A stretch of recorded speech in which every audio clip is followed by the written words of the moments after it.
And the dark matter can then come into this realm through people. That's in fact what they discovered in 1950, that people can also produce dark matter by way of, it's very minute, it's very tiny, but it's measurable, it's quantifiable. In fact, they now know how much energy a person has to have before they go absolutely berserk. They also know how much of that energy signature a person must have before an entity from that realm can possess them, which also allowed them to understand that not everybody can be possessed. Not everybody can be, the person has to be prepared. To be possessed, they have to be, in essence, they have to be a portal themselves to be possessed. Not everybody can be possessed. And so, not to get way off target, but this dark matter is everywhere. Down with the general basis of what Cern is doing. That's the big idea of what they're doing. And that's exactly what they're doing with the particles.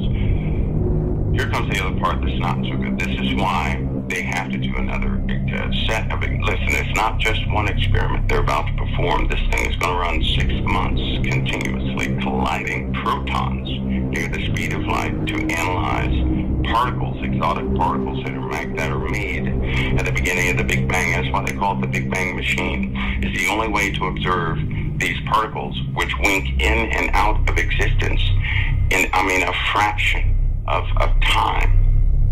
A fraction of time. And the consequence of this search to gather more and more of this matter, by the way, they have a more efficient method of pulling out or gathering antimatter, which is why they need to know the properties of some more properties of this particle they have described.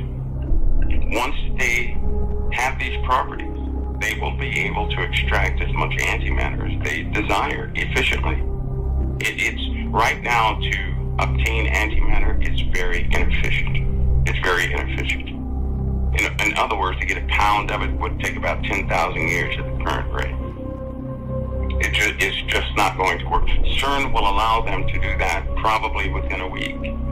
But here's the consequence. They've observed the energy of both matter and antimatter. They found out that antimatter is intimately tied to every single life form on this planet. They found out that energy signature is the same energy signature in all life on this planet. All life, none excluded. Found out when any life form is in the presence of antimatter, the energy of the life form changes. The energy changes. I'll put this in basic terms. A person has both dark and light already in them. It's part of their makeup. It's what you can't live in a material world without antimatter. Nothing would exist. And so a person has both good energy, which would be this realm, this realm of matter, but they also have energy of antimatter. So they're connected.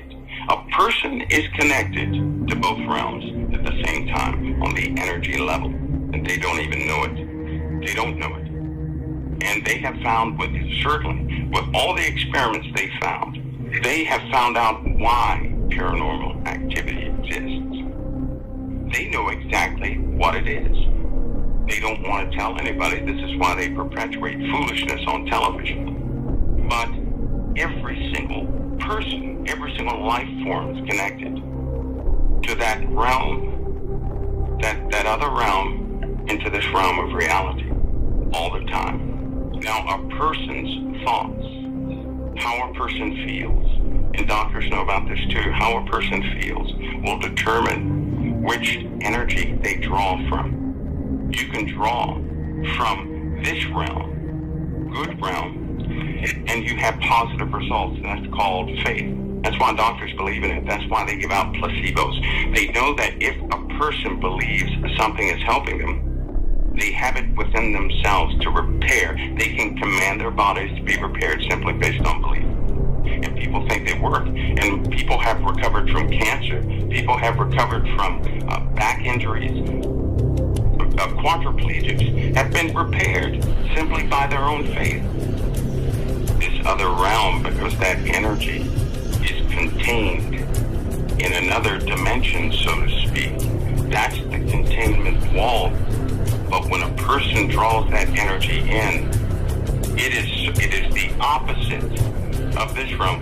In this realm, again, we have to light a piece of wood with a flame to catch it on fire. In that realm, it's already on fire. You have to contain it to see the wood because it's engulfed in flames. It's the opposite of this realm. When a person changes their emotional state, their energy changes, and they begin to draw their energy from this other dimension, this chaotic and violent and uncontainable place where they draw dark matter from, intimately linked. And it's in operation all the time. Now, the scientists, they are aware of this. Now, here's the other part that's not so comforting.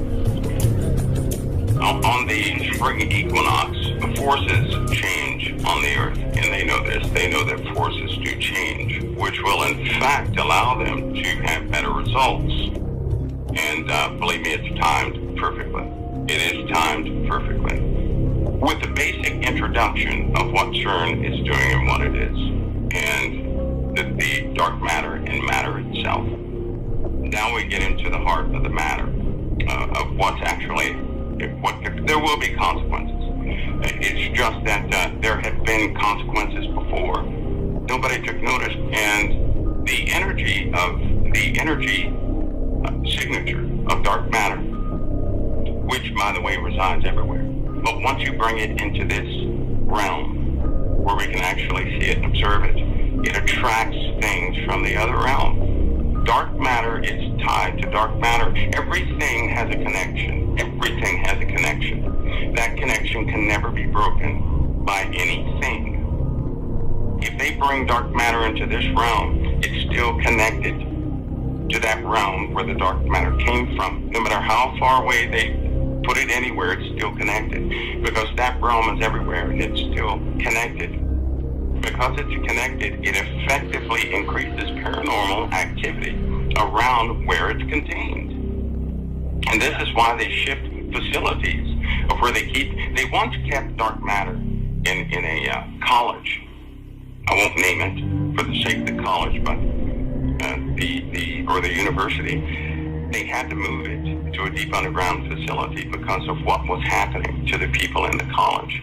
People began to have vivid dreams, nightmares.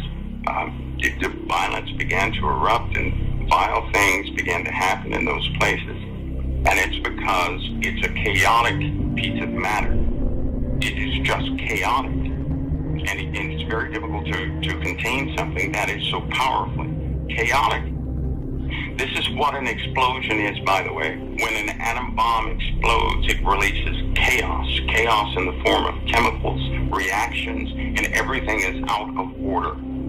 That is an explosion is the absence of order. That's what an explosion is. When you contain something, you're giving it order. So it's controlled.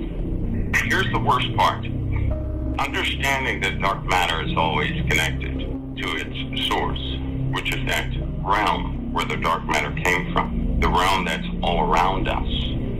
Just imagine that dark matter being the ocean, right? Imagine this realm being the submarine. We're all in the submarine having fun, and we're doing our thing, and we have disagreements here, disagreements there. And then we find out there's a hole in the sub. But the hole is not, we thought the hole was in the sub, but it wasn't in the submarine itself. It was, in fact, in the people. The people's water inside their bodies began to increase based on their emotions. Let's just say that. And the dark matter can then come into this realm through people. That's, in fact, what they discovered in 1950. Shalom.